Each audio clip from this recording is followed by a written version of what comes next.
नमस्कार, सूबा बोलेगा में आपका स्वागत है। मैं हूं आरिश अजहर आपके साथ और आज हम बात करेंगे चीन पर आर्थिक प्रहार। न आंख झुकाकर बात करेंगे, न आंख उठा करके बात करेंगे।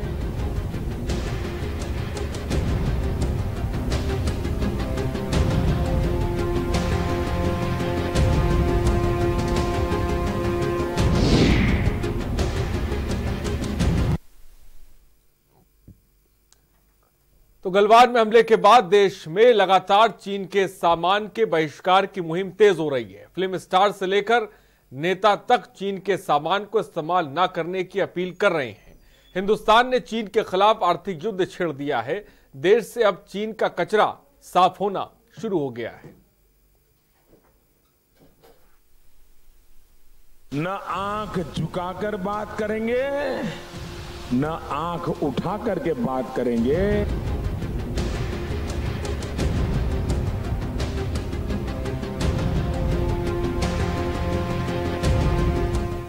पूर्वी लद्दाख की गलवान घाटी में खूनी झड़प करने वाले चीन को मोदी सरकार सबक सिखाना शुरू कर दिया है।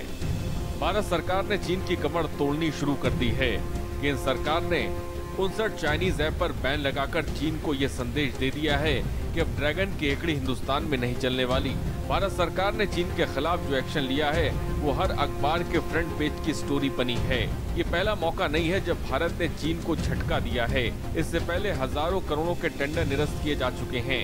गलवान में हमले के बाद देश में लगातार चीन के सामान के बहिष्कार की मुहिम तेज हो रही है। फिल्म स्टार से लेकर नेता तक चीन के सामान को इस्तेमाल न करने की अपील कर रहे हैं। हिंदुस्तान ने चीन के खिलाफ आर्थिक युद्ध छेड़ दिया है। भारत में भी चीन सामानों का बहिष्कार असर दिखाई दे रहा है। लोग अपने मोबाइल फोन से चीन के ऐप हटा रहे हैं। जहाँ एक तरफ बॉर्डर पर सेना मुस्तैद हो तो दूसरी तरफ अब हिंदुस्तान की जनता भी अपने मोबाइल से चीन का कचरा साफ करने में लगी है। चीनी ऐप ने देश के हर मोबाइल में अपनी पैड बना रखी है, जिसको अब मोबाइल से निकाल फेंकने की जंग शुरू हो गई है। जो हमारे पीएम मोदी ने जो फैसला लिया है ये बहुत सही है, क्योंकि हम अपने देश के लिए कुछ भी सहन नहीं कर सकते हैं कि हमारे देश पे कोई उंगली उठाए और किसी अदर कंट्रीज के ऐप हम लोग यूज कर रहे हैं, वो हमारे देश पे हमले कर रहे हैं। तो इसमें हम देश के लिए कुछ सहन नहीं कर सकते हैं और मैं चाहती हूँ कि हमारी गवर्नमेंट, हमारी सरकार इन पर जल्दी निर्णय ले और इन्हें जल्दी ही बंद कराए। मोदी जी ने जो 59 ऐप को बंद करने का निर्णय लिया है वो बहुत ही सही निर्णय लिया उन्होंने, क्योंकि चाइना जो है वो हम लोग को बहुत परेशान करता है और उन्होंने हमले भी किए हैं। इसलिए हमें उनके सारे ऐप्स जो उन्होंने वो बनाए हैं उन्हें हम लोग को डिलीट कर देना चाहिए। और मैं सरकार के निर्णय से बहुत ज़्यादा खुश हूँ। मुझे अपनी सरकार के निर्णय से कोई परेशानी नहीं है। अच्छा हुआ कि सरकार ने मतलब जो चाइना के ऐप्स थे उन्हें बंद करा दिया, क्योंकि चाइना हमारे लिए आगे अभी खतरा है तो आगे क्यों नहीं बन सकता। आर्थिक मोर्चे पर चीन को सबक सिखाने की बात करें तो MTNL और BSNL 4G नेटवर्क के लिए चीनी कलपुर्जे का इस्तेमाल नहीं करने का फैसला लिया। रेलवे ने 471 करोड़ रुपए का सिग्नल प्रोजेक्ट रद्द कर दिया। मोनोरेल से जुड़ी चीन की 2 कंपनियों का टेंडर रद्द कर दिया। MMRDA ने 10 मोनोरेल रैक्स बनाने की बोली भी रद्द कर दी। मेरठ रैपिड रेल का टेंडर चीनी कंपनी के पास था, इसे भी रद्द कर दिया गया है। महाराष्ट्र सरकार ने तलेगांव में ग्रेट वॉल का टेंडर रद्द कर दिया। महाराष्ट्र सरकार ने PMI इलेक्ट्रो मोबिलिटी और हैंगली इंक का टेंडर भी रद्द कर दिया। हरियाणा सरकार ने चीनी कंपनियों का 780 करोड़ रुपए का ऑर्डर रद्द कर दिया। हरियाणा सरकार ने हिसार और यमुनानगर में चीनी कंपनियों के टेंडर रद्द किए। यूपी सरकार ने तय किया है कि एनर्जी सेक्टर में चीनी उपकरणों का इस्तेमाल नहीं होगा। यूपी सरकार ने तय किया है कि सूबे में चीनी बिजली मीटर का उपयोग नहीं किया जाएगा। दिल्ली होटल एसोसिएशन ने होटलों में चीनी नागरिकों की एंट्री बंद कर दी है। सिर्फ ऐप ही नहीं, चीन से आने वाले माल की बड़ी बड़ी खेप बंदरगाहों पर आकर पड़ी है। 22 जून के बाद से चीन से आए सामान को कोई लेने वाला नहीं है। सरकार की तरफ से कोई बयान नहीं आया है, लेकिन कारोबार से जुड़े लोग चीन में बने सामानों की डिलीवरी पर खुद को रोक रखा है। इन सब के बीच मोदी सरकार ने चीन को एक और तगड़ा झटका दिया है। भारत अब चीन को घेरने की पूरी तैयारी कर चुका है। चीनी ऐप्स पर प्रतिबंध का कदम आईटी एक्ट 2000 के मुताबिक उठाया गया है। इनमें से कई ऐप पर भारतीयों का डेटा चोरी करने का आरोप लगा था।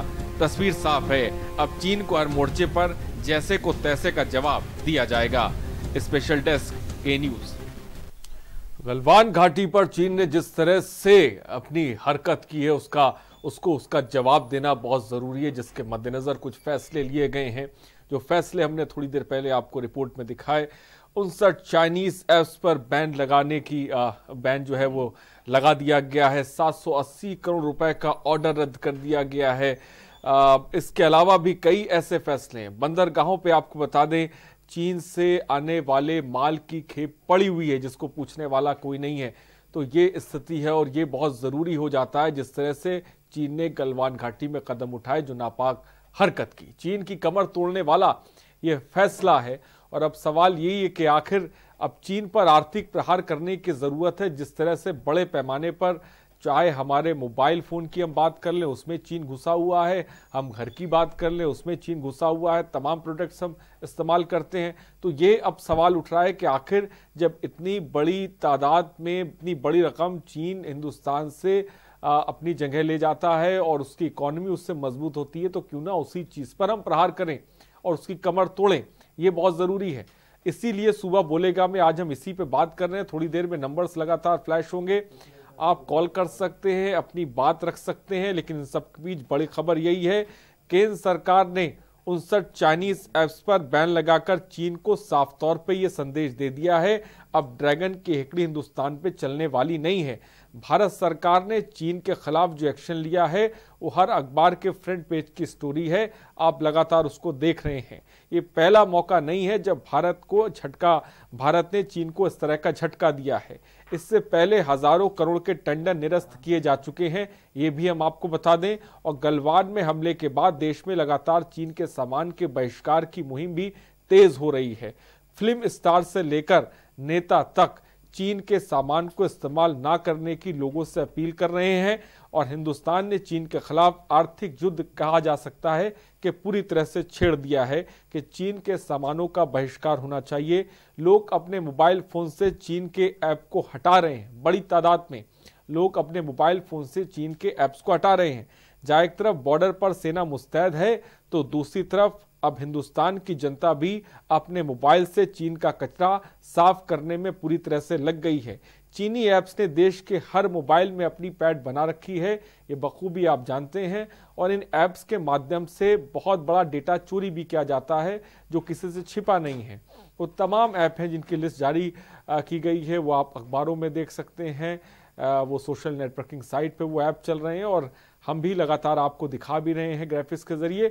तो इन ऐपों को हटाने की बात इसलिए क्योंकि बड़े पैमाने पर ये ऐप डेटा चोरी करते हैं, डेटा लीक करते हैं। इन सब के बीच MTNL और BSNL 4G नेटवर्क के लिए चीनी कलपुर्जों का इस्तेमाल ना करने का फैसला किया गया है। रेलवे ने 471 करोड़ रुपए का सिग्नलिंग प्रोजेक्ट भी चीन की तरफ से जो है रद्द कर दिया गया है। MMRDA ने मोनो रेल से जुड़ी चीन की 2 कंपनियों का टेंडर भी इस बीच रद्द कर दिया है। MMRDA ने 10 मोनो रेल ट्रैक्स बनाने की बोली भी रद्द कर दी है। तो हर तरफ से चीन पर अटैक करने की बात की जा रही है। नंबर्स लगातार फ्लैश हो रहे हैं, आप कॉल कर सकते हैं, अपनी बात रख सकते हैं। इन सब के बीच हमारे साथ गेस्ट जुड़ रहे हैं, उनसे आपका तारुफ करा दे। विनोद गुप्ता कानपुर उद्योग व्यापार मंडल के महामंत्री हैं, इस वक्त हमारे साथ जुड़ गए। विनोद जी बहुत बहुत स्वागत है। सुनील गुप्ता हमारे इनपुट हेड भी इस वक्त हमारे साथ जुड़ गए हैं। सबसे पहले विनोद गुप्ता, ये रिपोर्ट आपने देखी और ये जो लोगों के अंदर से गुस्सा एक तरह से फूट रहा है कि अब चीन को हमें आर्थिक मोर्चे पर भी सबक सिखाने की जरूरत है। व्यापार मंडल के आप कानपुर व्यापार मंडल के महामंत्री हैं, आपके लिहाज से देखें तो मार्केट में चीन ने किस तरह की पकड़ बना रखी है और इस तरह का फैसला जो लिया जा रहा है उसके मद्देनजर क्या कुछ होएगा? देखिए, ये जो फैसला लिया गया है वो ऐतिहासिक फैसला है।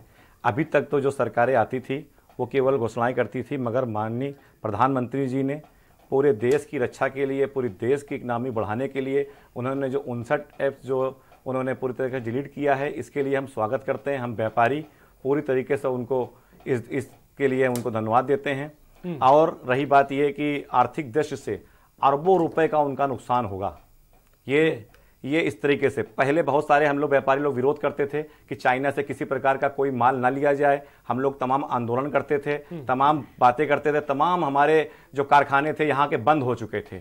आज इस तरीके का जो फैसला लिया है, इससे हमारे व्यापारों को बढ़ावा मिलेगा, यहाँ पर जो उद्योग है उसको बढ़ावा मिलेगा और निरंतर इस पर प्रगति होगी। सुनील, आप क्या कहें?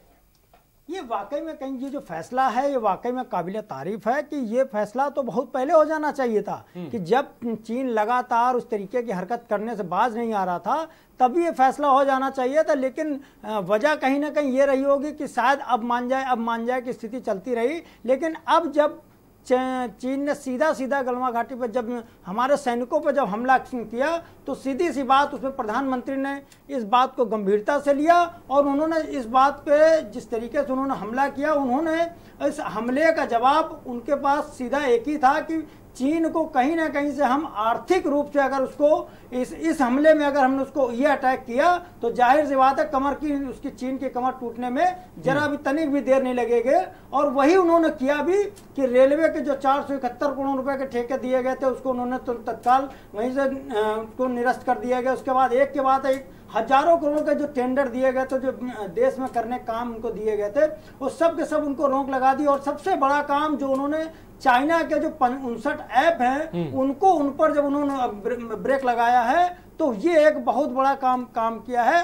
अब इसमें सबसे बड़ी बात अब उन्होंने जो लोगों को काम करना है वो आम जनता को है और व्यापारियों को है कि जिस तरीके से प्रधानमंत्री नरेंद्र मोदी ने इतना बड़ा फैसला लिया है तो ऐसे ही आम जनता भी करे कि चीनी उत्पादों को कतई भी उसका यूज न करे, किसी भी सूरत में उसकी खरीदारी न करे। तो जाहिर सी बात है वो समय दूर नहीं कि चाइना घुटने टेक करके भारत के सामने खड़ा होगा। ठीक है, अनिल एक दर्शक लखीमपुर से हमारे साथ जुड़ गए। अनिल जी अपनी बात को रखें। जी, मैं अनिल शुक्ला लखीमपुर खीरी से बोल रहा हूं। सर, आपने बहुत सही सवाल पूछा है। मैं सबसे पहले माननीय नरेंद्र मोदी जी को धन्यवाद देना चाहता हूं। सीमाओं पे तो सेना हमारी निपट लेगी, लेकिन हमें अपनी सावधानी रखनी होगी। एक अनुरोध और मेरा है कि अभी माननीय मोदी जी ने जो कहा है अपने उद्बोधन में कि हमें आत्मनिर्भर बनना है, उन्होंने सीधी चेतावनी आज के भी उद्बोधन में उन्होंने दी है सारी बातों के बीच में। और एक अनुरोध और है कि जो चाइना का माल अभी भारतवर्ष में पटा पड़ा है उस पे अविलंब एक स्टिकर लगाया जाए कि ये चाइना मेड है, जिससे कि हमारी भोली भाली जनता उस चीज को समझ सके। तो 59 ऐप हटाए गए हैं, उनका भी मैं स्वागत करता हूँ। हम लोगों को भारत के हाथ मजबूत करने हैं प्रधानमंत्री के, तभी हम चाइना से जंग जीत पाएंगे। जय हिंद, जय भारत, वंदे मातरम। बहुत अच्छी बात अनिल आपने कही, लेकिन इस बीच विनोद मेरा सवाल ये है कि हम देख रहे हैं बहुत से ऐसे व्यापारी हैं जिनके पास चीन का बहुत से ऐसे प्रोडक्ट है जो उनके पास डंप हैं, और अब जब इस तरह की चीज़ें होंगी तो उन पे कितना असर देखने को मिलेगा और उनकी मदद के लिए क्या कुछ कदम उठाए जा रहे हैं, इसके बारे में थोड़ा सा बताएं। देखिए, आपने सही सवाल किया है। वास्तविकता में जब चीन चूंकि पूरी तरीके से व्यापारी का माल वहाँ से आता है और पैसे नगद वहाँ जाते हैं और पैसा अगर उन्होंने भेज दिया है और माल यहाँ पर आया है तो उस पर हमारा व्यापारी का नुकसान ना हो, इसके लिए सरकार को भी कुछ कदम उठाने चाहिए। क्योंकि आजकल लॉकडाउन में व्यापारी काफी तरह से परेशान है, लेकिन देश की सुरक्षा सर्वोपरि है। व्यापारी ने पहले कह दिया कि हम रहे ना रहें लेकिन देश हमारा हमेशा आगे रहे। जहां पर भारत की बात आती है हम सब चीज निछावर करने को तैयार हैं, लेकिन उस चाइना धोखेबाज को जो उसने लगातार छल किया है, हमारी देश हमारा हमेशा एक तरीके से देखें तो हमेशा एकदम पूरी सही तरीके से काम करता है, ईमानदारी से काम करता रहा और वो व्यापार भी कर रहा था। इनको व्यापार की दृष्टि से अरबों रुपए का फायदा पहुंचा रहा था। उसके बावजूद भी उन व्यापारियों का भी ना रखा और इन्होंने ऐसा घृणित कार्य किया जो गलवान घाटी में लगातार वो हमारा भारत चाहता है कि समझौता हो, ईमानदारी से व्यापार चलता रहे, लेकिन उसकी नीयत में हमेशा खोट रही है, जिसके कारण आज उसको जो हमारे 59 ऐप माननीय नरेंद्र मोदी जी ने हटाए हैं, उन्होंने जवाब दे दिया है कि देश सर्वोपरि है, व्यापार बाद में है। जब हमारे देश के प्रधानमंत्री देश को सर्वोपरि लेकर चल सकते हैं तो हम व्यापारी हमेशा उनके साथ में हैं। और हम हमारे व्यापारियों के ऊपर ये ज्वाला जल रही है देश के प्रति कि अगर देश के अंदर अगर कोई भी अगर आ जाए तो व्यापार रहना, मगर देश हमारा सर्वोपरि होना चाहिए। आप महामंत्री, आपकी बात भी हुई कि बहुत से व्यापारियों से ठीक है, मैं इस सवाल पे आऊंगा, लेकिन कैलाश झांसी से एक दर्शक इस वक्त हमारे साथ हैं। कैलाश जी अपनी बात को रखें। भाई साहब, हम ये कहना चाहते हैं कि देश के जो प्रधानमंत्री जी हैं वो स्टेप टू स्टेप एक क्रम से काम करते हैं, चाहे वो 370 हो, चाहे 3 तलाक हो, चाहे राम मंदिर हो। और चाइना जो अपन से लाखों करोड़ों रुपए कमाता था, देखना एक दिन आने वाला समय वो भीख मांगेगा, भिखारी हो जाएगा, और मैं समझता हूँ नस्तो नाबूद हो जाएगा। हम देश की जनता को, भारत की जनता को देश के प्रधानमंत्री मोदी जी के साथ रहना चाहिए, कि हमारा कर्तव्य बनता है। जो कुछ तथाकथित लोग आज भी मोदी जी हो चाहे योगी जी बुराई करते हैं, मुझे ये बहुत दुख होता है उनके ऐसे प्रथम प्रधानमंत्री एक देश में ऐसे जो मोदी जी, जो आज उन्होंने एक देश को बहुत शक्तिशाली बनाया है और आगे और शक्तिशाली बनाएंगे। बहुत अच्छी बात कैलाश आपने कही। कैलाश से पहले अनिल भी जुड़े हुए थे, वो भी साफ तौर पर गुस्से का इजहार कर रहे हैं, क्योंकि लोगों में क्रोध है, खासकर चाइना को लेकर और चाइना की नीतियों को लेकर और चाइना के प्रोडक्ट्स को लेकर, जिस तरह से वो हमारी मार्केट पे पूरी तरह से कब्जा कर चुका है। विनोद गुप्ता जी, आपकी व्यापार मंडल के लोगों से भी बात हुई होगी, वो किस तरह से, एक तरफ तो सेना सरहद पे मोर्चाबंदी कर रही है, व्यापार के लिहाज से आपकी मोर्चाबंदी, आप लोगों की मोर्चाबंदी किस तरह से देखने को मिल रही है? देखिए, हम लोगों ने पूरी तरीके से फैसला कर लिया है कि चाइना का कोई भी सामान ना तो मैं मंगाऊंगा और ना उसका हम ग्राहकों से भी कहेंगे ना उसको लें। जब इस तरीके की जब भावना हमारे देश प्रेम की होगी, जो हमारे देश के प्रति गलत नियत रखता हो, उसका हम व्यापार बढ़ाएं, इससे बड़ा दुर्भाग्य नहीं हो सकता। हम व्यापारियों ने मन के अंदर प्रण कर लिया है कि किसी प्रकार से ना चाइना का सामान खरीदेंगे, ना चाइना का सामान बेचेंगे।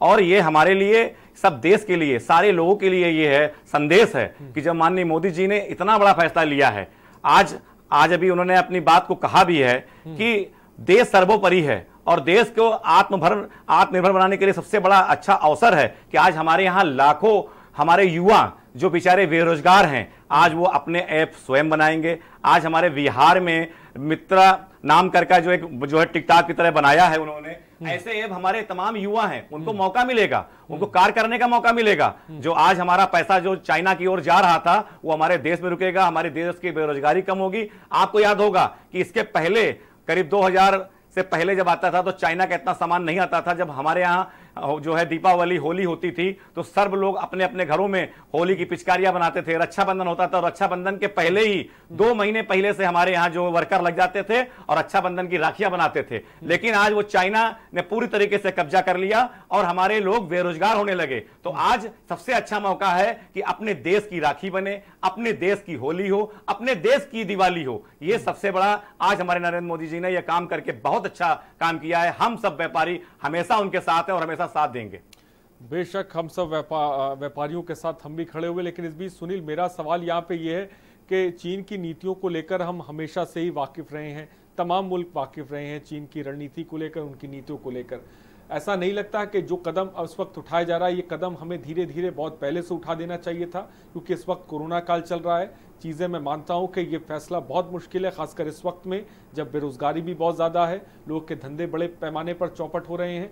उस स्थिति में अगर हम इस तरह से कदम बढ़ाएंगे तो इसको किस तरह से इसका असर देखने को मिलेगा? देखिए, अभी जिस तरीके से जैसे ही ये कहा गया, जो लॉकडाउन शुरू हुआ था उसके बाद से जब ये चाइना ने हमला किया गलवान घाटी पर, उसके बाद से लोगों के जहन में पूरी तरीके से उन्होंने मन बना लिया कि अब हम किसी भी रूप में चाइना का सामान यूज नहीं करेंगे। लेकिन ये अभी तक ये स्थिति है कि लोगों के मन में ये भी चीजें हैं, वो चाहे व्यापारी हों या आम आदमी हो, कि उनका ये भी कहना है कि जिन लोगों के पास में अभी रखा हुआ है सामान, वो अगर अपना बेच रहे हैं तो कहीं ना कहीं अभी बहुत से लोगों के बीच में उनको जानकारी नहीं है कि लोगों ने चाइना के सामान का बहिष्कार कर दिया है। लेकिन अगर वो लोग जो व्यापारी हैं जिनके पास में इतना सारा जो भी चाइना का माल इकट्ठा हो, वो अपना अभी सामान वो धीरे से बेच सकते हैं। लेकिन जिस तरीके से प्रधानमंत्री ने लोगों से अपील की है कि अगर वो चाइना को आर्थिक रूप से अगर उसकी कमर तोड़ देंगे तो सीधी सी बात है उसको घुटने टेकना पड़ेगा भारत के सामने। इसके लिए भले ही लगेगा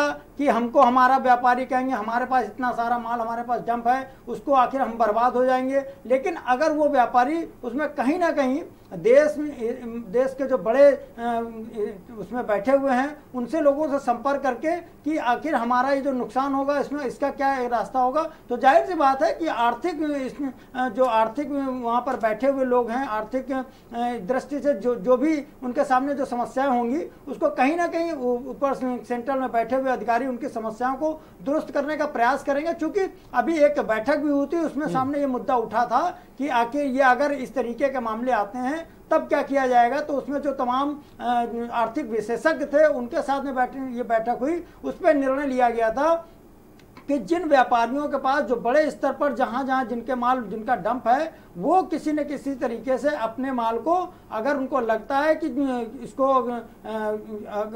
आम आदमी तक पहुंचा दिया जाए ताकि उनका कोई नुकसान ना हो, उसी के चलते ये जो 59 ऐप्स का उन्होंने बंद किए गए, इसके लेकर के यही एक विशेष उनको जो आर्थिक जो विशेषज्ञ थे उनकी राय थी कि हमारा मकसद व्यापारियों को नुकसान पहुंचाना नहीं है, हमारा मकसद सिर्फ चीन को आर्थिक रूप से उसकी कमर तोड़ना है। इसी को लेकर के उन्होंने ये जो 59 ऐप्स बंद किए हैं उसका एक सीधा मकसद था कि जो व्यापारियों के पास माल डंप है वो अगर अगर कोई भी व्यक्ति चाइना का माल नहीं खरीदेगा तो जो लोगों ने करोड़ों रुपए उसमें लगा दिया वो कहीं ना कहीं इस लॉकडाउन के चलते काफी वैसे ही आर्थिक मंदी के शिकार हो चुके हैं और वो और एकदम बिल्कुल गर्त में चले जाएंगे। इसको लेकर ही आर्थिक विशेषज्ञों ने जब अपनी पूरी एक रिपोर्ट सौंपी उसके बाद ये निर्णय लिया गया था कि अगर हम ये 59 ऐप्स बंद कर देते हैं तो ये अपने आप में चाइना की कमर तोड़ने में एक बहुत बड़ा हथियार साबित होगा। 59 ऐप्स के बारे में जो सुनील जिक्र किया जा रहा है, क्योंकि ये वो ऐप्स हैं जिनसे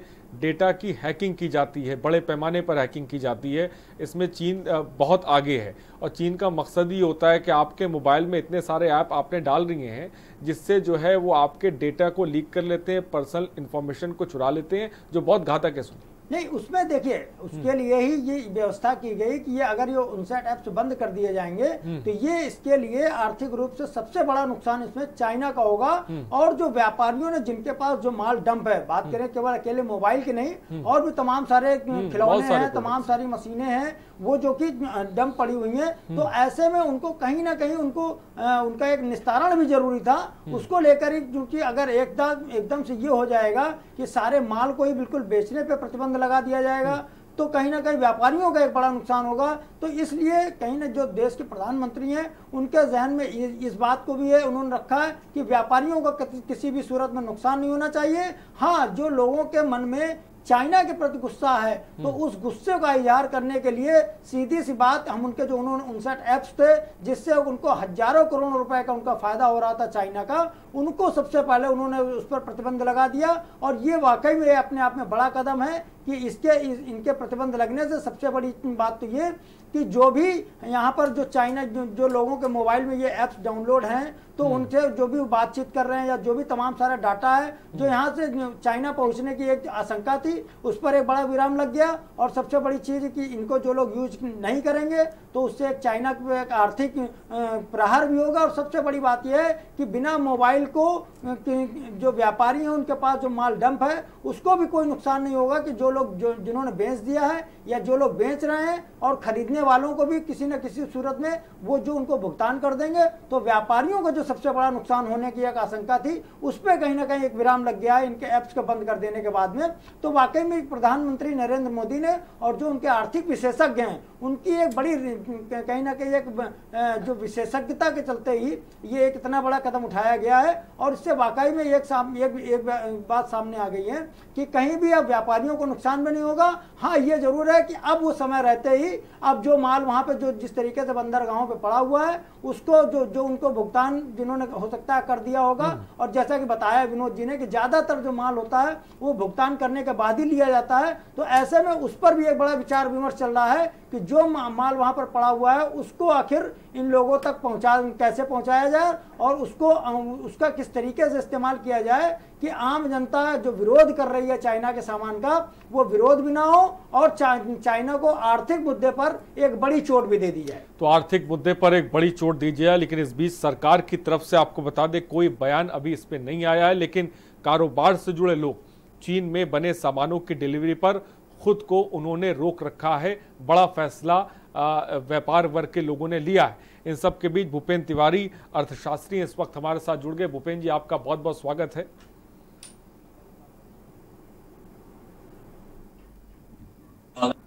भूपेंद्र तिवारी जी, आर्थिक दृष्टि से देखा जाए, जिस तरह के कदम सरकार की तरफ से उठाए जा रहे हैं, जो टेंडरों को पूरी तरह से चीन से छीन लिया गया है, उस लिहाज से देखा जाए तो ये कितना चीन पे चोट करेगा, कितना असरदार साबित होगा? देखिए, चीन पर चोट करना जो चीन पर असर होगा, वो अभी पहले तो हमें आत्मनिर्भर बनना पड़ेगा। क्योंकि अगर हम थोड़ी सी बैकग्राउंड में जाएं तो एक छोटा सा एग्जांपल लीजिए। पैरासीटामॉल आप बनाते हैं, पैरासीटामॉल का इंग्रेडिएंट कहां से आता है? चाइना से आता है। कॉम्बीफ्लेम बनाते हैं या जितने भी पेन किलर्स बनाते हैं, उसका इंग्रेडिएंट कहां से आता है? चाइना से आता है। आपको एक एग्जांपल और दें, बनारसी साड़ी बहुत लोग फेमस है।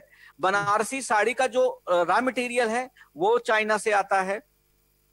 बहुत सारे हमारे ऐसे प्रोडक्ट्स हैं जो रॉ मटेरियल्स हैं जो चाइना के बिना हम हमारे यहाँ के सरवाइव भी नहीं कर सकते हैं। तो पहला तो एक प्रॉब्लम ये है कि तुरंत जिस तरह से ऐप पर एक्शन किया गया है, बाकी चीजों पर उस तरह का एक्शन किया जाएगा, ये पहली बात तो आप धारणा निकाल दीजिए। ये नहीं होने वाला, और ना तो ये पॉसिबल ही है। आपका व्यापारी वर्ग मर जाएगा, आपका व्यापारी बहुत नुकसान में पहुंच जाएगा उससे, पहली बात। दूसरी चीज ये है कि ऐप को बंद करने से आपका बहुत ज्यादा नुकसान नहीं होने वाला। भाई, कैम स्कैनर आपने बंद कर दिया आपने, लेकिन पबजी आपने छोड़ रखा है। एक गेम है पबजी, आप जानते हैं, बहुत सारे बच्चे खेलते रहते हैं, आत्महत्या बहुत लोगों ने भी किया है। पबजी गेम आपने अभी भी छोड़ रखा है, कैम स्कैनर बंद कर दिया, यूसी ब्राउजर का बंद कर दिया, उसके ढेर सारे विकल्प आपके पास हैं। लेकिन जैसे हमने आपको एग्जांपल दिया, मेडिसिन हैं, मेडिसिन की बहुत 40% ऐसी मेडिसिन हैं जिसका इंग्रेडिएंट्स चाइना से आता है। तो उनका अभी कोई विकल्प पहले तलाशना होगा, इसके बाद अभी आप कुछ कर सकते हैं, नंबर 1। दूसरी चीज, आप जितना एक्सपोर्ट करते हैं और जितना इंपोर्ट करते हैं, टोटल एक्सपोर्ट और इंपोर्ट का 45% आप अकेले चाइना से व्यापार करते हैं और 25% आप अमेरिका से व्यापार करते हैं। अब आप समझिए कि इतना बड़ा व्यापार एक बार झटके में अगर आप बंद कर देंगे तो ये लॉकडाउन से भी ज्यादा कहीं असर पड़ने वाला है। तो हाँ, ये है कि कुछ हमारे जो प्रधानमंत्री ने आत्मनिर्भर भारत की बात करी है और आत्मनिर्भर भारत में जो कदम उठा रहे हैं वो लॉन्ग टर्म में तो बहुत पॉसिबल है। लेकिन अगर हम ये कहें कि राष्ट्रभक्ति में आकर के हम तुरंत कोई कदम उठा लेंगे, भाई हमारे पास कदम उठाने के लिए 3 विकल्प होते हैं, 2 विकल्प हैं। एक तो हम तुरंत उनके सामान को प्रतिबंध कर दें, वो कर नहीं सकते। WTO खड़ा है, WTO के हमारे एग्रीमेंट्स होते हैं कि हम उन किसी भी सदस्य राष्ट्र के वस्तुओं पर, लेकिन डायरेक्ट जाएगा ना तो चीन की तरफ जाएगा। इस तरफ से जो फैसले, जो टेंडर MMRDA की तरफ से 2 कंपनियों के जो टेंडर रद्द किए गए, 780 करोड़ रुपए का ऑर्डर रद्द हुआ, तो ये जो चीनी कंपनियों पे अटैक किया गया है, इससे सीधा सीधा एक मैसेज तो चीन की तरफ जाएगा जो बहुत जरूरी है। एक अलग है, मैसेज देना एक अलग मुद्दा है, हम आपको काम आगे नहीं देंगे, ये एक अलग मुद्दा हो गया। लेकिन जो काम चल रहा है, जो हमारे पास आपके, जो हमारी इंडस्ट्री उन्हीं पर सरवाइव कर रही है, उसका तुरंत का तुरंत इमोशनल होकर के हम कोई एक्शन ले लें, ये पॉसिबल नहीं, इकोनॉमिकली पॉसिबल नहीं है, ना पॉसिबल है ना वायबल है। दोनों बात मैं कह रहा हूं कि तुरंत इमोशनल होकर के हम इस पर एक्शन नहीं ले सकते।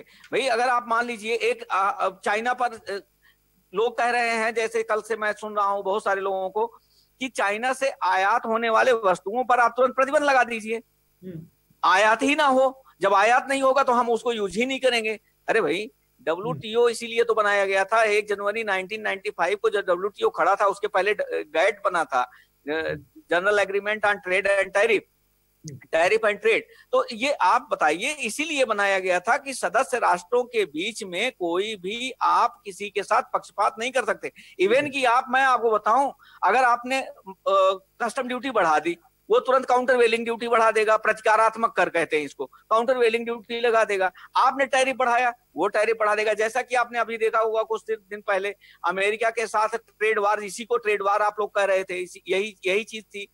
तो इमोशनल होना, तुरंत किसी चीज का विकल्प तलाश लेना एकदम से पॉसिबल नहीं है। हाँ, जो ऐप पर है एक संदेशा दिया है कि हाँ, हम इस विषय में आगे सोच रहे हैं और इस विषय में भी हम कदम उठा सकते हैं भविष्य में, लेकिन उसके पहले हमें बहुत कुछ करना है, बहुत दूर तक सोचना है, बहुत कुछ हमको खुद तैयार करना पड़ेगा। भूपेंद्र तिवारी, आपका इसी बात को मैं आगे बढ़ाऊंगा, फिलहाल ब्रेक का वक्त हो चला है, लेकिन कुछ अहम बातें भूपेंद्र तिवारी जी ने कही जिसको सोचने और समझने की जरूरत भी है। फिलहाल रुकते हैं छोटे से ब्रेक के लिए। हम सुबह बोलेगा में जल्द हाजिर होंगे। न आंख झुकाकर बात करेंगे, न आंख उठा करके बात करेंगे।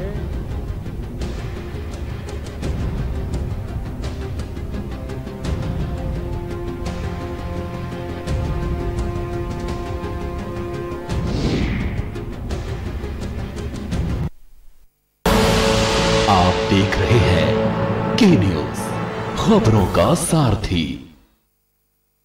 राम की जिंदगी को थोड़ा पढ़ भी लीजिए, आप मुद्दे से भटक रहे हैं। सब बोलेंगे, सबकी सुनेंगे, अनुशासन के साथ सवालों की झड़ी अड़ी, क्योंकि हमें है देश की पड़ी। सोमवार से शुक्रवार शाम 6 बजे TV9 भारतवर्ष, अब तो सब देख रहे हैं। Mount Litera Z School, Unnao, #1 in academics, #1 in sports, best teachers, best result, smart classroom, best transport facility, world class infrastructure के साथ Mount Litera Z School, Unnao। खुदी को आजमाया है तो ये अंदाज आया है, खुदी को आजमाया है तो ये अंदाज आया है। तुम में भी मैं हूं, शुद्ध प्लस पान मसाला। कोरोना संकट काल में के न्यूज इंडिया की देशवासियों से अपील है कि हम जाति धर्म को भूलकर कोरोना को हराने में एक साथ खड़े हों, जरूरतमंदों की मदद करें। कोरोना के खिलाफ जंग में हम अपना योगदान दें। हम सब मिलकर लड़ेंगे और मिलकर जीतेंगे। आप देख रहे हैं के न्यूज, खबरों का सारथी। न आंख झुकाकर बात करेंगे, न आंख उठा करके बात करेंगे।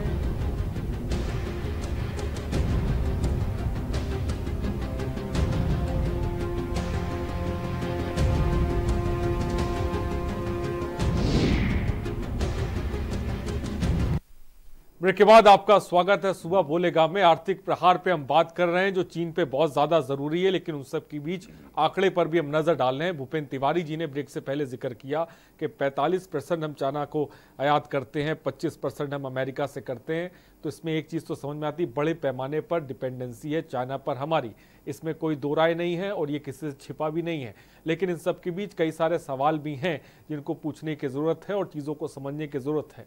विनोद गुप्ता जी, आपने जहां पे व्यापारियों की बात कही और मोर्चेबंदी का जिक्र की, मैं मानता हूं बहुत अच्छी बात है, लेकिन दूसरी तरफ एक भूपेंद्र तिवारी जी भी एक तस्वीर रख रहे हैं, वो डिपेंडेंसी की बात करें जो किसी से छिपा भी नहीं है। इन सब के बीच अगर इस तरह के फैसले लिए जाते हैं इमोशनल आधार पे, भावनात्मक आधार पर, तो आपको क्या लगता है, क्योंकि सरकार की तरफ से इस मसले पर किस तरह के कदम उठाने की जरूरत है ताकि कि हम आत्मनिर्भर हो सकें? और जो प्रधानमंत्री ने बात कही थी लोकल जो वोकल वाली बात, उसको लेकर देखिए, हम होंगे कामयाब एक दिन, मन में है विश्वास। तो जो आत्मनिर्भरता की बात करी जाती है, हमारे देश में युवाओं की कमताई नहीं है। सरकार को आगे बढ़कर के आगे काम करना होगा। युवा हमारा पढ़ लिख कर खड़ा हुआ है, वो किस ओर जाना चाहता है, वहीं से उसको लेकर के, अगर वो आईटी क्षेत्र में जाना चाहता है उसको आईटी क्षेत्र में, वो बिजनेस करना चाहता है बिजनेस के लिए जाए, वो साइंटिस्ट बनना चाहता है साइंटिस्ट के लिए जाए। सरकार को ये बड़े कदम उठाने होंगे, तभी हमारा जो हमारा आत्मनिर्भरता का जो हमारा मन है वो तभी कामयाब होगा। और देशों में होता है, हमारे देश में भी होने लगेगा। और ये निश्चित तौर है, जब हम किसी से झगड़ते हैं, किसी से लड़ते हैं, तो फिर अपना फायदा नहीं देखते हैं। हमें लगता है उसके ऊपर प्रहार होना चाहिए ताकि वो दोबारा हमारे देश के ऊपर आंख उठाने की हिम्मत ना कर सके। और ये धोखेबाज चाइना है, ये लगातार कुछ ना कुछ ये करता रहेगा। हर सिक्के के दो पहलू होते हैं, एक तरफ होता है लाभ, एक तरफ होता है हानि। और जहां देश की बात आएगी तो व्यापारी का एक ही कहना है, हम रहें ना रहें, भारत ये रहना चाहिए, देश से है प्यार तो हर पल ये कहना चाहिए। आज व्यापारी पूरी तरीके से देश के साथ है, और जहां पर मान सम्मान की बात होती है वहां पर हम अपना नुकसान करके कितना भी नुकसान हो जाए, मगर चाइना का जो आज जवाब देने के है कि दोबारा कभी भी ये इनकी कमर तोड़ने की बात नहीं, इनके मुंह तोड़ने का काम किया है आज हमारे नरेंद्र मोदी जी ने। और ये देश के ऐसे प्रधानमंत्री हुए, पहले लोग अपनी केवल भाषा बोलते थे, बात कहते थे, मगर आज उन्होंने वो करके दिखा दिया है। उन्होंने जो आर्थिक चोट पहुंचाई है उसमें व्यापारी हमेशा उनके साथ में है। व्यापारियों को नुकसान होगा उसके लिए हमारे देश के तमाम विशेषज्ञ हैं, उनकी सलाह ली जाएगी, उनके सलाह से हमारा काम होगा। हम नहीं चाहते हैं कि व्यापारी का नुकसान हो, लेकिन फिर भी अगर देश की बात आएगी तो देश सर्वोपरि है, बाद में हम अपना व्यापार कर लेंगे। सुनील, आप क्या कहेंगे जो बात भूपेंद्र तिवारी ने कही, क्योंकि एक लॉन्ग टर्म प्रोसेस है, बहुत दूर तक हमें सोच के चलना है। अगर हमें चीन के सामान को आज उसका बहिष्कार करना है या छोड़ना है तो ये एक लंबी जंग है, एक लंबी जद्दोजहद है जिस पे हमें अमल करना होगा। देखिए, जिस तरीके से भूपेंद्र तिवारी जी ने बताया कि ये वाकई में एक अचानक नहीं कुछ किया जा सकता है कि कह दिया साहब जाइए, आपका सब कुछ एकदम हमने सामान लेना बंद कर दिया और आपसे कुछ नहीं। तो वाकई में जो WTO की जो गाइडलाइंस हैं उसको तो पालन करना ही पड़ेगा, और उसके पालन को अगर उसका पालन नहीं करेंगे तो सीधी सी बात है कि तमाम सारे और भी जो मामले हैं उनमें कहीं ना कहीं तमाम समस्याएं पैदा होंगी। उसको लेकर के कहीं ना कहीं एक जो आम आदमी है, आम आदमी का जो गुस्सा है वो जरूर उनको अपना जाहिर कर रहे हैं कि हम चाइना का सामान प्रयोग नहीं करेंगे, चाइना के किसी भी उसको सामान को हम बिल्कुल भी उसका यूज नहीं करेंगे। और जिस तरीके से जब ये चाइना के जो 59 ऐप्स थे इनको बंद किया गया तो उसके बाद से लोगों में खासी तो उसको लेकर के देश के प्रति उसमें लोगों में एक अच्छी भावना भी जागृत हुई है। लोग कह रहे हैं कि अच्छे एक प्रधानमंत्री ने एक बड़ा अच्छा काम किया है। लेकिन इन सब के सामने समस्या वहीं आ जाती है कि आखिर ये जो तमाम सारे जो नियम बनाए गए हैं, जो विश्व स्तर पर जो नियम बनाए गए हैं, उनका पालन करना भी एक बहुत जरूरी है। अगर उसका पालन नहीं करेंगे तो दूसरे संकट आकर के सामने खड़े हो जाएंगे। और दूसरे जो पूरी एक जो संस्था पूरी बाकायदे WTO का जो एक इसीलिए वहां पर एक गठन किया गया था कि किसी भी प्रकार से कोई अचानक इस तरीके से नहीं कर सकता है कि जाइए साहब आपके यहाँ से बिल्कुल हमने आयात बंद कर दिया या आपके यहाँ बिल्कुल निर्यात बंद कर दिया। कहीं ना कहीं इन सब चीज़ों के लिए ही ये सारे जो गठन किए गए थे, संस्थाएं बनाई गई थी, ये उस पर निगरानी के लिए की गई थी। हाँ, ये जरूर है कि जिस तरीके से चाइना ने देश पर ये जो हमारे देश पर हमला किया, हमारे नागरिकों, हमारे जो सैनिक थे उन पर हमला करके उनको मार दिया, तो ये वाकई में एक उन्होंने बड़ा गलत काम किया। और लगातार ये इस तरीके की हरकतें चाइना लगातार करता रहा, चाहे वो चाइना का मामला हो या पाक का मामला हो। लगातार हिंदुस्तान हर बार एक ही उसका प्रयास होता है कि हम मिल करके किसी भी सूरत में कुछ बैठ करके किसी भी समस्या का समाधान कर लें। लेकिन ये जो चाहे चाइना हो या पाक हो, या हर बार अपनी नापाक हरकतें करके कहीं ना कहीं माहौल बिगाड़ने का प्रयास करते हैं। और यही कारण रहा कि एक छोटी सी चोट जो 59 ये जो ऐप्स हैं इनको बंद करने के बाद एक छोटी सी चोट दे करके चाइना को सिर्फ संदेश दिया गया है कि आप अभी सुधर जाइए, नहीं तो हमें कुछ और बड़ा कदम उठाना पड़ेगा। क्योंकि जिस तरीके से जनता प्रधानमंत्री के साथ खड़ी नजर आ रही है, उससे एक ये बात साफ चाइना को भी समझ में आ गई है कि अगर प्रधानमंत्री के हमने आह्वान कर दिया तो आम आदमी कोई भी जनता होगी वो चाइना का सामान आग में फेंकने में तनक भी देर। बेशक ये सुनील, ये आगाज है, इसका अंजाम बहुत बुरा होगा जिसको चीन को समझने की जरूरत है। जो बात आप कह रहे हैं, जो बात विनोद गुप्ता कह रहे हैं, भूपेंद्र तिवारी जी, वो कि आप अर्थशास्त्री, तो मैं आपसे समझना चाहूँगा मौजूदा वक्त में जिस तरह से इमोशंस के आधार पर, मैं मानता हूँ कि WTO के नियम और कायदे कानून के तहत सरकार की तरफ से कोई ऐसा बयान नहीं आने वाला है चीज़ों का बहिष्कार करने का लेकर या व्यापार को लेकर। लेकिन इन सब के बीच अगर मैं आर्थिक दृष्टि से समझूँ, अगर ये फैसला लिया जाता है भीतर ही भीतर, चाहे व्यापारी वर्ग के द्वारा या आम लोगों के द्वारा, तो उसके मातहत अर्थव्यवस्था के तहत सरकार को किस तरह के कदम उठाने की ज़रूरत है और इसमें कितना वक्त लगेगा जब हम पूरी तरह से आत्मनिर्भर हो जाएंगे? दो चीज, एक एक ध्यान दीजिए, लोग कह रहे हैं कि 59 ऐप, अरे भाई पहले तो एक चीज ये समझिए कि सिर्फ इसमें से 2 ऐप ऐसे हैं जिसका थोड़ा असर पड़ने वाला है। टिकटॉक युवाओं में लोकप्रिय था, और कैम स्कैनर जो थोड़ा बहुत यूज होता था एकेडमिक जगत में या बाकी ऑफिस में स्कैम स्कैनर यूज होता था। केवल इन 2 ऐप के अलावा बाकी यूसी ब्राउजर या कोई भी ब्राउजर हमारे यहाँ यूज 80% लोग यूज ही नहीं करते थे, गलती से कोई यूज करता था। तो उसमें से ज्यादातर ऐप तो पहली बात तो समझ लीजिए कि हमारे यहाँ यूज ही नहीं होते थे। तो एक संदेशा है, इससे कोई असर, इकोनॉमिक असर कोई भी पड़ने, बायलैटरल ट्रेड पर कोई असर नहीं पड़ने वाला है, न चाइनीज कंपनी पर, न हमारे यहाँ से कोई उसका असर है। ये एक संदेश है, एक सांकेतिक संदेश है, नंबर 1।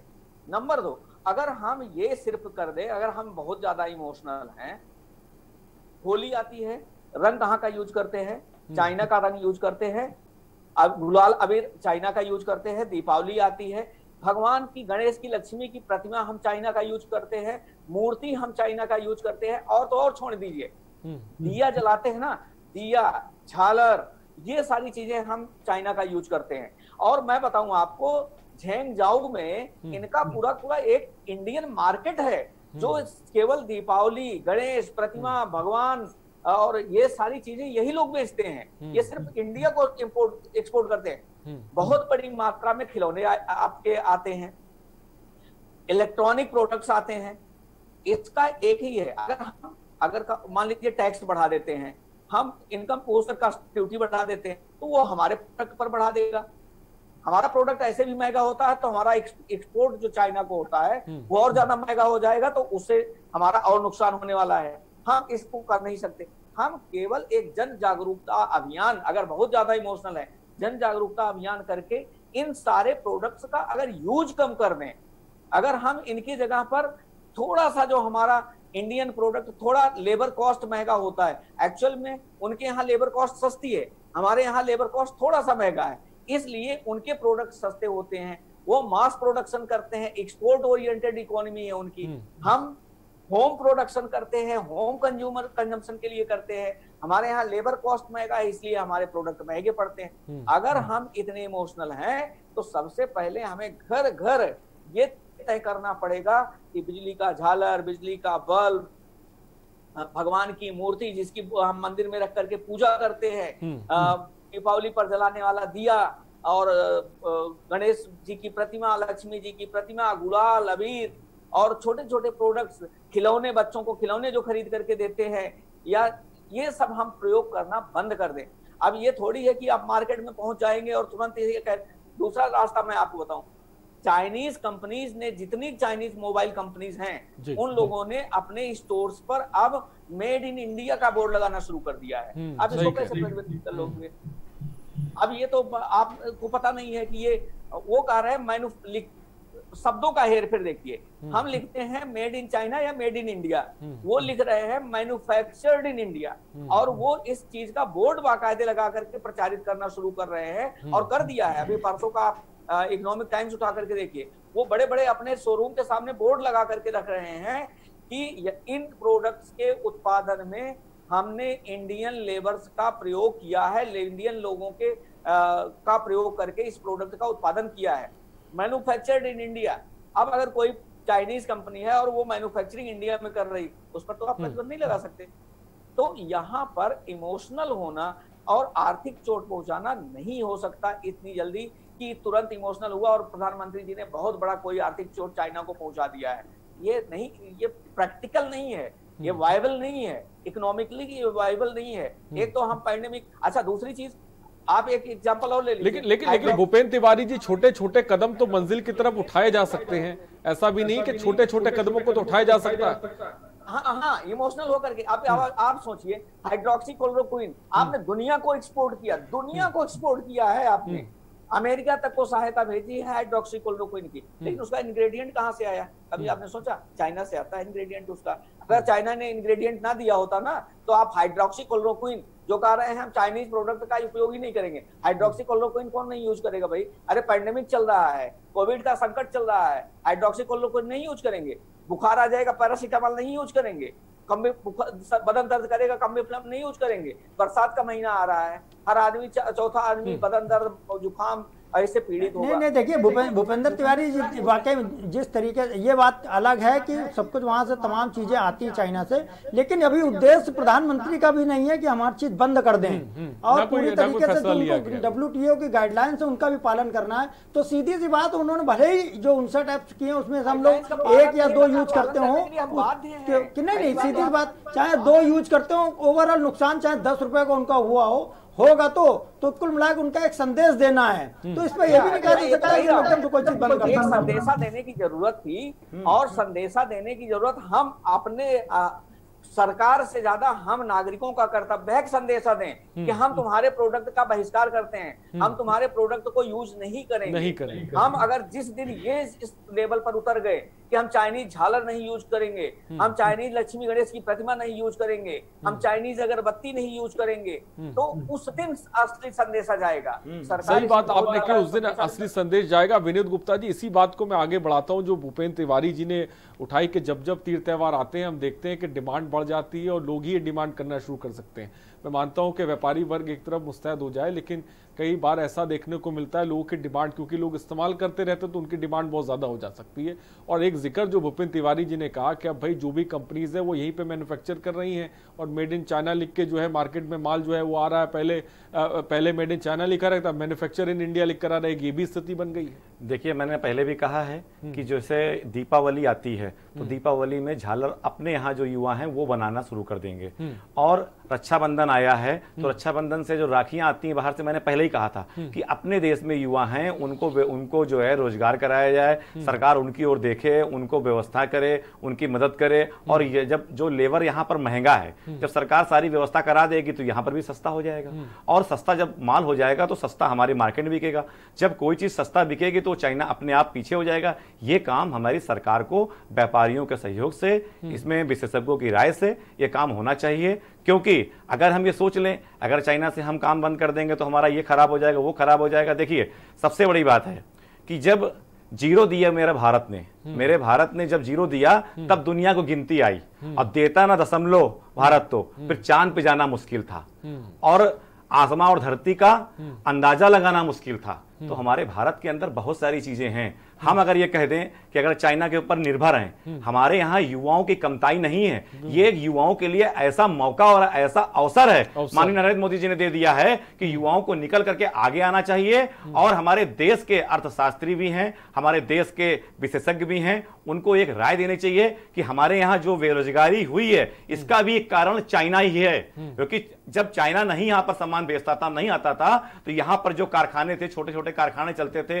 2-2 महीने 3-3 महीने पहले से कोई त्योहार अगर होली आता था तो उसकी रंग की व्यवस्थाएं हमारे यहाँ कारखाने में होता था। रक्षाबंधन आती थी, राखियां होता था, और दीपावली आती थी, सारी व्यवस्था यहाँ पर झालरें बनती थी। और तो और है, जो बिजली वाले होते थे, हमें याद है कि हम लोग 1 महीना पहले जाकर के बिजली वालों के पास जाते थे और बोलते थे भैया मेरा पूरा घर सजा देना, तो उनका भी रोजगार चलता था। लेकिन अब वो 50 और 100 रुपए की झालर के कारण अपने उनका भी हमने बेरोजगारी की, उन व्यापारियों को भी बेरोजगार किया है। तो हमारे देश के सभी नागरिकों को यह सोचना चाहिए कि मुझे चाइना का सामान किसी भी कीमत पे ना तो मुझे खरीदना है, हमारे यहाँ के व्यापारियों को चाहिए कि मुझे किसी भी प्रकार के चाइना का सामान को अब नहीं बेचना है। जिनके पास जब तक यह भावना हमारे देश के अंदर ये नहीं जागेगी, हमारे देश के प्रधानमंत्री को जो आर्थिक चोट पहुंचानी थी, जहां पर उनको जो करना चाहिए वो उन्होंने स्टेप लिया, उसके लिए व्यापारी वर्ग उनको धन्यवाद देता है। अब रही बात ये भारत के व्यापारियों की, भारत के अंदर जनता की, भारत के नागरिक को अब उनको पहल करना है कि उनको चाइना का सामान, चाइना के कोई भी चीज उनको इस्तेमाल नहीं करना है। तभी ये ब्रेक लगेगा, तभी उनको आर्थिक चोट पहुंचेगी। और शिवम, एक दर्शक कानपुर से इस वक्त हमारे साथ है। शिवम, अपनी बात को रखें। मुझे सुन पा रहे हैं? अपनी बात को रखें सर। शिवम, क्या मेरी आवाज आप तक पहुंच रही है? मुझे लग रहा है शिवम तक हमारी आवाज नहीं पहुंच पा रही। फिलहाल नंबर्स लगातार फ्लैश हो रहे हैं, आप कॉल कर सकते हैं, अपनी बात रख सकते हैं। फिलहाल शिवम बहुत बहुत शुक्रिया। भूपेंद्र तिवारी जी, मुश्किल वक्त का और वक्त की बात विनोद गुप्ता जी कर रहे थे। भूपेंद्र तिवारी जी, ये मुश्किल वक्त है, इसमें कोई दो राय नहीं है।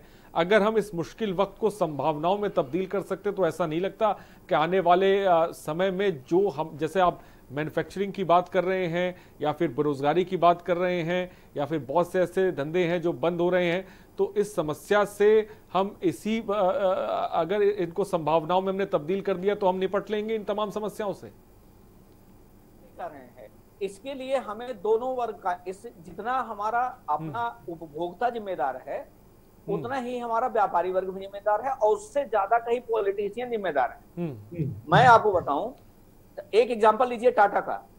टाटा ने जब सिंगूर में प्लांट लगाना शुरू किया नैनो के लिए, तो ममता बनर्जी और उनकी पार्टी ने इतना ज्यादा वहां पर जो विरोध दर्ज कराया कि सिंगूर से टाटा को प्लांट शिफ्ट करना पड़ा सानंद में।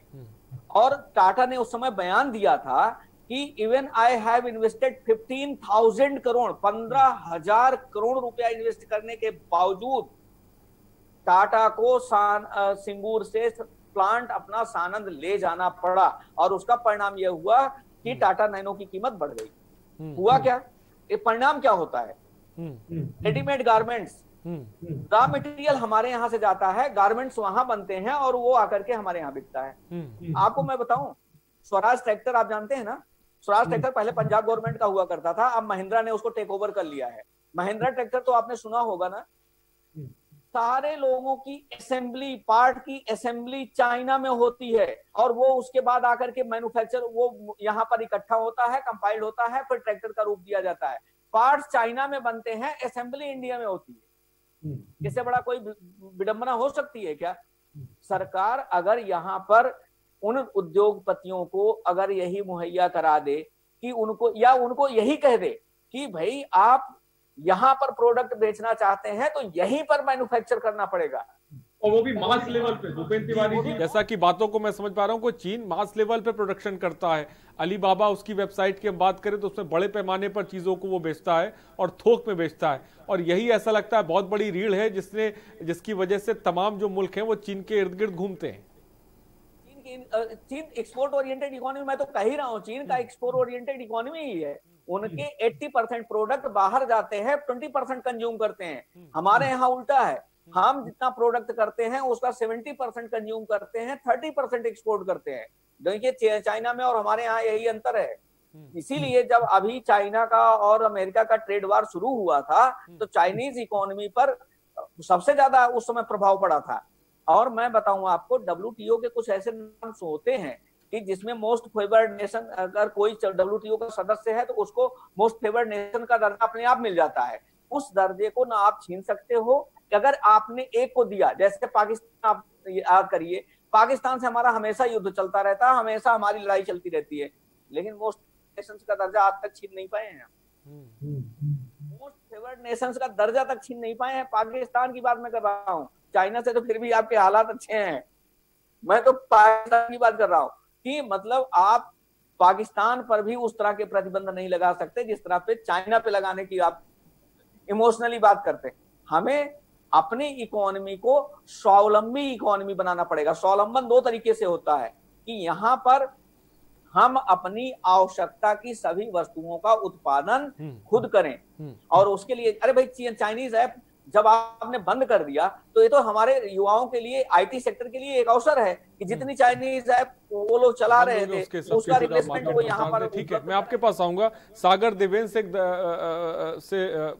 देवेंद्र एक दर्शक हमारे साथ इस वक्त है। देवेंद्र जी अपनी बात को रखें। देवेंद्र जी अपनी बात को रखें। अगर मेरी आवाज आप तक पहुंच रही है, टीवी के वॉल्यूम को सर प्लीज कम कर दीजिए।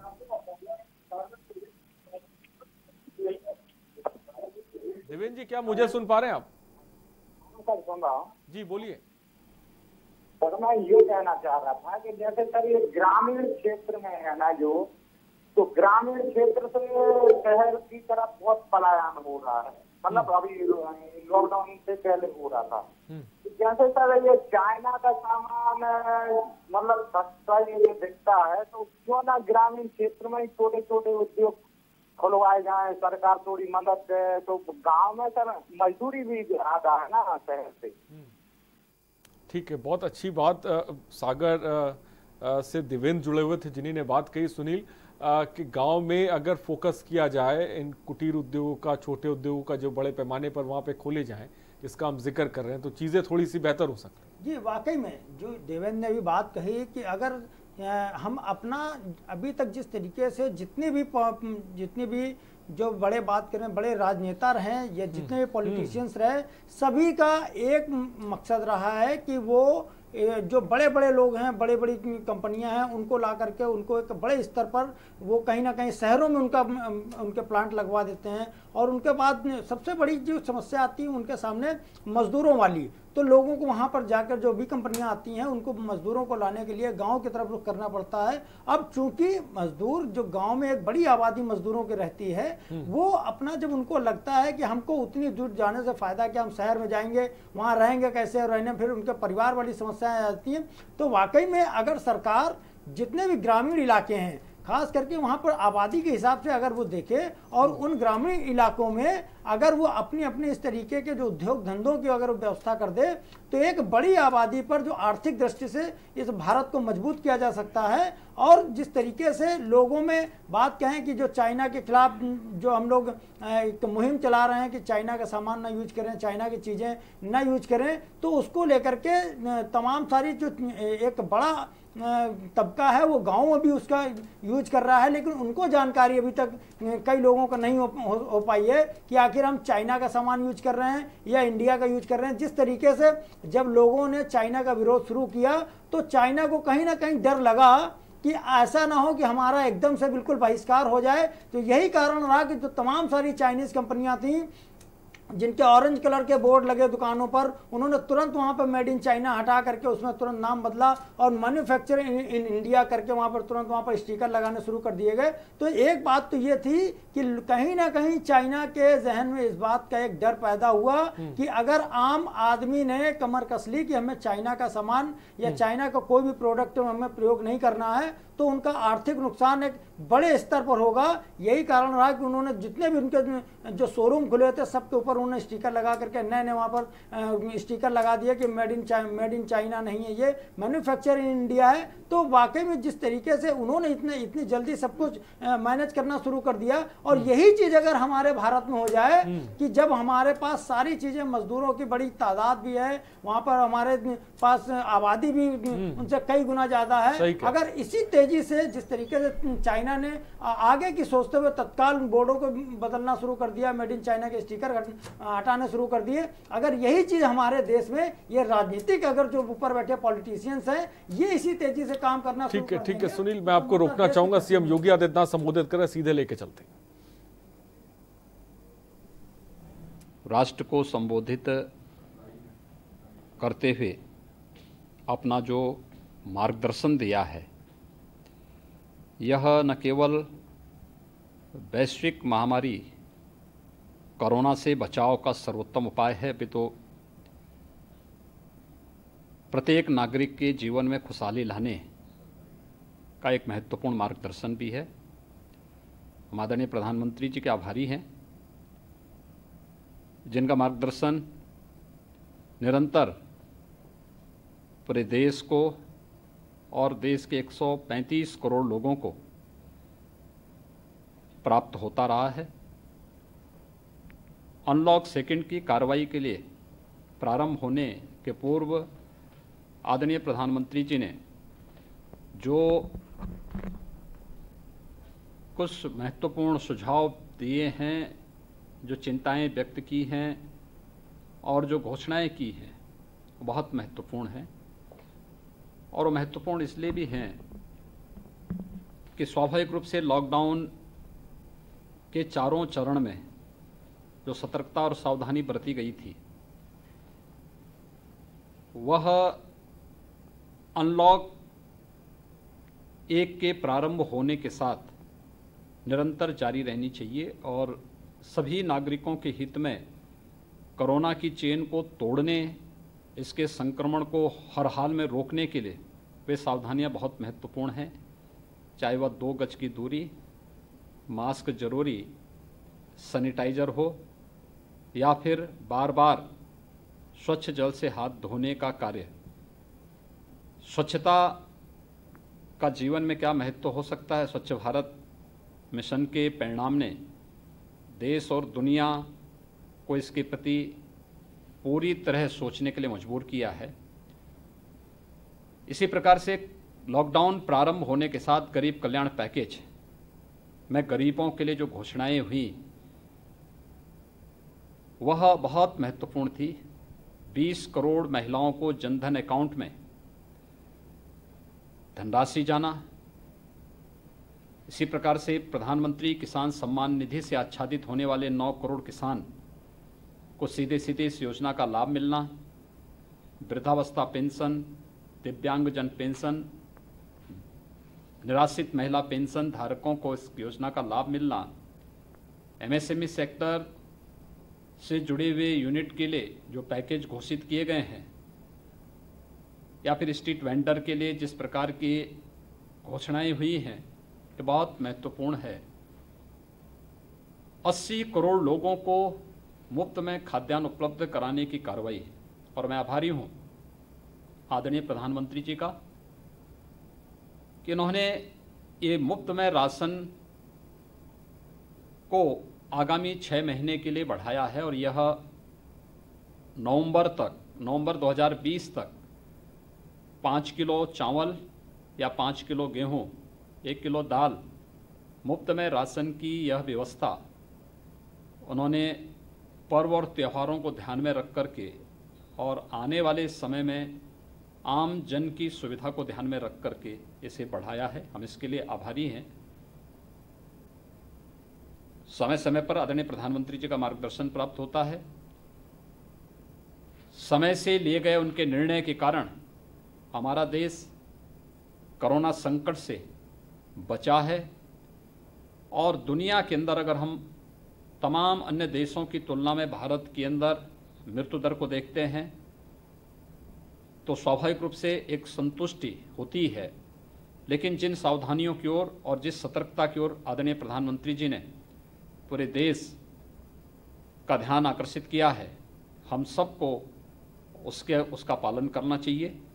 उन सभी नियमों का पालन करके ही हम कोरोना की चेन को तोड़ने में सफल होंगे और उस व्यापक संक्रमण से दुनिया के जिस संक्रमण की चपेट में बड़े बड़े देश आए हैं उस संक्रमण को रोकने में काफ़ी हद तक मदद मिलेगी।